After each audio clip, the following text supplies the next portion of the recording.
இன்னைக்கு middle speed tutorial தான் பார்க்க போகிறோம். நண்பர்களே, நீங்கள் மிடில் ஸ்பீட் டுட்டோரியல் நிறைய வாட்டி தேடி பார்த்துருப்பீங்க. உங்களுக்கு தமிழில் கிடைக்காம இருந்திருக்கலாம். நானும் அந்த டைமில் தமிழில் தேடி பார்த்துருக்கேன், எனக்கு கிடைக்காம இருந்துச்சு.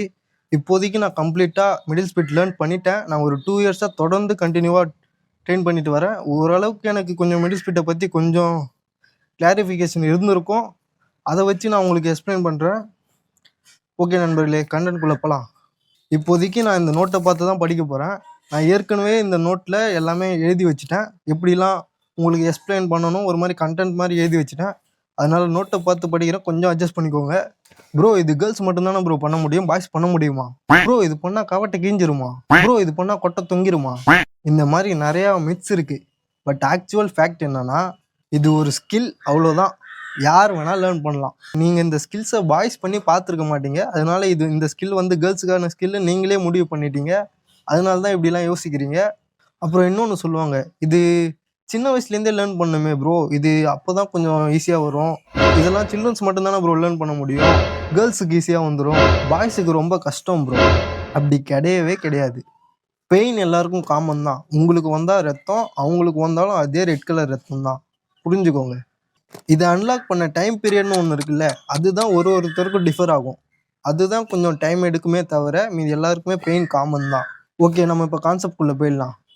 Side kick, side lunges, split jump, split down, மொத்தம் 5 ஸ்டெப்ஸ் இருக்குது. பட் இது பண்ண பொறுமை ரொம்ப ரொம்ப முக்கியம்.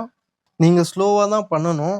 நீங்கள் புஷ் பண்ணுறதுனால என்ன ஆகும்னா, எக்ஸாம்பிள் எப்படி சொல்லலாம்னா, இப்போ ஒரு ரப்பர் பேண்டை ஸ்லோவாக இழுக்கிறதுக்கும் டக்குன்னு இழுக்கிறதுக்கும் டிஃப்ரென்ஸ் இருக்குது. ஒரு ஹியூமனோட மசில்ஸ்க்கும் இது பொருந்தும். அதனால நீங்கள் புஷ் பண்ணி பண்ணுறதுனால உங்கள் மசில்ஸ் டேர் ஆக வாய்ப்பு இருக்குது. பட் நீங்கள் ஒரு டைம் பீரியட்குள்ளே இந்த ஸ்கில்லை அன்லாக் பண்ணணும்னா நீங்கள் அதை கேர்ஃபுல்லாக ஹேண்டில் பண்ணணும். ஏன்னா அந்த வழி எனக்கு தெரியும். நான் ஒரு 6 மந்த்ஸுக்கு எதுவுமே பண்ணாமல் சும்மாவே உட்காந்துட்டு இருந்தேன். ஏன்னா எனக்கு அந்தளவுக்கு இன்ஜுரி ஆகி டேர் ஆகிடுச்சு. அந்தளவுக்குலாம் இல்லை, ஓரளவுக்கு ஆனாலுமே என்னால் 6 மந்த்ஸ் பண்ண முடியல. அதனால தான் சொல்கிறேன், நீங்கள் ரொம்ப ஃபோர்ஸ் பண்ணி இதை புஷ் பண்ணி பண்ணவே கூடாது. ஸ்லோவாக தான் பண்ணணும். அதுக்குன்னு புஷ் பண்ணவே கூடாதானா, அப்படி இல்லை, லைட்டாக புஷ் பண்ணலாம். ஒரேடியாக புஷ் பண்ணக்கூடாதுன்னு சொல்ல வரேன், அவ்வளோதான். இப்போது ஃபஸ்ட்டு ஸ்டெப் சைட் கிக். முட்டி மடக்காமல் டோவை பாயிண்ட் பண்ணி கிக் பண்ணணும். Second step side lunges.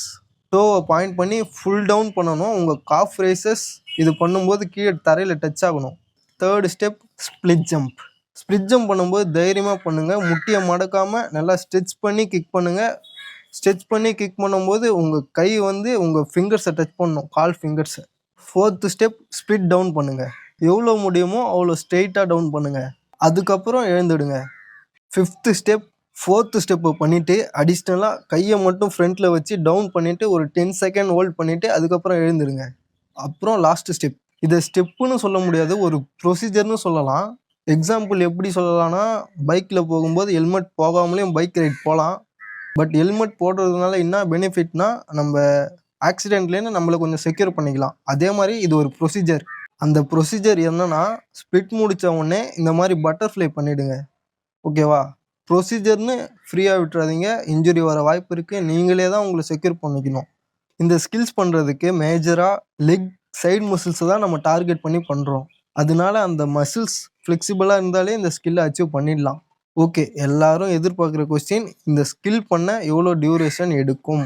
Minimum 1.5 to maximum 3 months. Daily ப்ராப்பராக ப்ராக்டிஸ் பண்ணால் 3 months.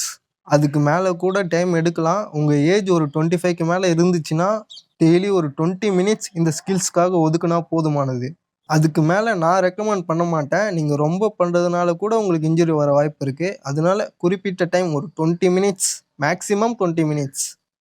25 மேலே ஏஜ் இருந்துச்சுன்னா. இந்த டிப்ஸ்லாம் உங்களுக்கு யூஸ்ஃபுல்லாக இருந்துச்சுன்னா என்னை ஃபாலோ பண்ணிக்கோங்க அப்படின்னு நான் சொல்ல மாட்டேன். இவங்க சொல்கிறதெல்லாம் கொஞ்சம் புரியுது, இல்லை நான் சொன்னது உண்மையாகவே வேலிடாக இருந்துச்சுன்னா, உங்களுக்கு கொஞ்சம் பெனிஃபிட்டாக கெயின் ஆச்சுன்னா, அப்படின்னா மட்டும் என்னை ஃபாலோ பண்ணிக்கோங்க, சப்ஸ்கிரைப் பண்ணிக்கோங்க. எல்லாருக்குமே எல்லாம் தெரியும் சொல்ல முடியாதுல்ல. நானும் சில விஷயத்தில் கம்மியாக லேர்ன் பண்ணியிருப்பேன். இந்த எக்ஸ்பீரியன்ஸ்லாம் எனக்கு நான் பண்ணது மூலிமா மட்டுமே வந்துச்சு. இதெல்லாம் நான் யாருமே சொல்லலை. இப்போ நான் பண்ணேன்னா 3 monthsல நான் அன்லாக் பண்ணிட்டேன். எனக்கு ஃப்ளெக்சிபிள் ஏற்கனவே இருந்துச்சு, அதனால் நான் அன்லாக் பண்ணிட்டேன். அதனால மட்டுமே கெயின் பண்ணி இந்த ஸ்கில்ஸ்லாம், இந்த ஸ்டெப்ஸ்லாம் நான் உங்களுக்கு சொல்லியிருக்கேன். இது மேக்ஸிமம் எல்லாருக்கும் ஒர்க் அவுட் ஆயிரும். சில பேருக்கு ஒர்க் அவுட் ஆகாது. அப்படி இருந்துச்சுன்னா முடிஞ்ச அளவுக்கு கமெண்ட் செக்ஷனில் சொல்லுங்கள், நான் கிளியர் பண்ண ட்ரை பண்ணுறேன். இப்போது நான் வந்து சிலது கம்மியாக சொல்லியிருக்கேன், சில பாயிண்ட்ஸ் விட்டு போயிருக்கலாம். என்னை விட கொஞ்சம் பெட்டராக யாருன்னா சொல்லியிருந்தாங்கன்னா அவங்க டிப்ஸும் ஃபாலோ பண்ணிக்கோங்க. இப்போது நான் சொன்ன டிப்ஸ் எல்லாம் வச்சு நீங்கள் அன்லாக் பண்ணிங்கன்னா கமெண்ட் செக்ஷனில் உங்கள் தாட்ஸை மட்டும் சொல்லிவிடுங்க. அதுவே எனக்கு போதுமானதாக இருக்கும். அவ்வளோதான் கைஸ், முடிச்சுக்கலாம். மீண்டும் ஒரு யூஸ்ஃபுல்லான வீடியோவில் மட்டும் உங்களை சந்திக்கிறேன். நன்றி, வணக்கம்.